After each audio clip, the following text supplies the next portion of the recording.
ଭଗବାନଙ୍କ ଦରବାରକୁ ଗଲା ପରେ ଗୋଟିଏ କଥା କୁହନ୍ତୁ, ପ୍ରଭୁ ଆପଣ ଯାହା ଦେଇଛନ୍ତି ମୁଁ ବହୁତ ଖୁସି ଅଛି, ସେତିକି ମୋତେ ଦିଅନ୍ତୁ ପ୍ରଭୁ। ଏ କଳି ଯୁଗରେ ଭଗବାନଙ୍କୁ ସବୁବେଳେ ଲୋକମାନେ ମାଗନ୍ତି, କିନ୍ତୁ ଆପଣ ଗୋଟିଏ କଥା ଆଜି ମନେ ରଖନ୍ତୁ, ଯଦି ଆପଣ ଭଗବାନଙ୍କୁ କିଛି ମାଗିବେ ତାହେଲେ ଆପଣଙ୍କୁ ଭଗବାନ କିଛି ବି ଦେବେନି। କାରଣ ଭଗବାନ ହେଉଛନ୍ତି ଅନ୍ତର୍ଯାମୀ, ଭଗବାନ ଜାଣିଛନ୍ତି କାହାକୁ କ'ଣ ଆବଶ୍ୟକତା ଅଛି।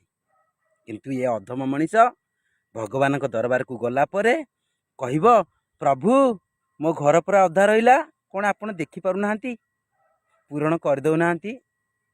କହିବ, ପ୍ରଭୁ ମୋ ପୁଅଟା ଏପର୍ଯ୍ୟନ୍ତ ଚାକିରି କରିପାରିଲାନି, କେଉଁଠି ଗୋଟେ ଲଗେଇ ଦିଅନ୍ତୁ। କ'ଣ ମୋ ଝିଅ କଥା ଜାଣିପାରୁନାହାନ୍ତି ପ୍ରଭୁ, ଗୋଟେ ଭଲ ବର ଦେଖିକି ମୋ ଝିଅର ବାହାଘର କରେଇ ଦିଅନ୍ତୁ। କାହିଁ ଏ ଦୁଃଖିନୀକି ଦୁଃଖ ଦେଉଛନ୍ତି। ମଣିଷ ଦେଖନ୍ତୁ କ'ଣ କରିବାକୁ ଯାଉଛି। ଅନ୍ତର୍ଯାମୀ ଯିଏ ସମସ୍ତଙ୍କ କଥା ବୁଝନ୍ତି, ଦୁନିଆର ଭଗବାନ ଯିଏ, ମଣିଷ ତାଙ୍କୁ ବୁଦ୍ଧି ଶିଖଉଛି। ନାଇଁ ଆଜ୍ଞା, ଭଗବାନଙ୍କ ଦରବାରକୁ ଗଲା ପରେ ଗୋଟିଏ କଥା କୁହନ୍ତୁ, ପ୍ରଭୁ ଆପଣ ଯାହା ଦେଇଛନ୍ତି ମୁଁ ବହୁତ ଖୁସି ଅଛି, ସେତିକି ମୋତେ ଦିଅନ୍ତୁ ପ୍ରଭୁ।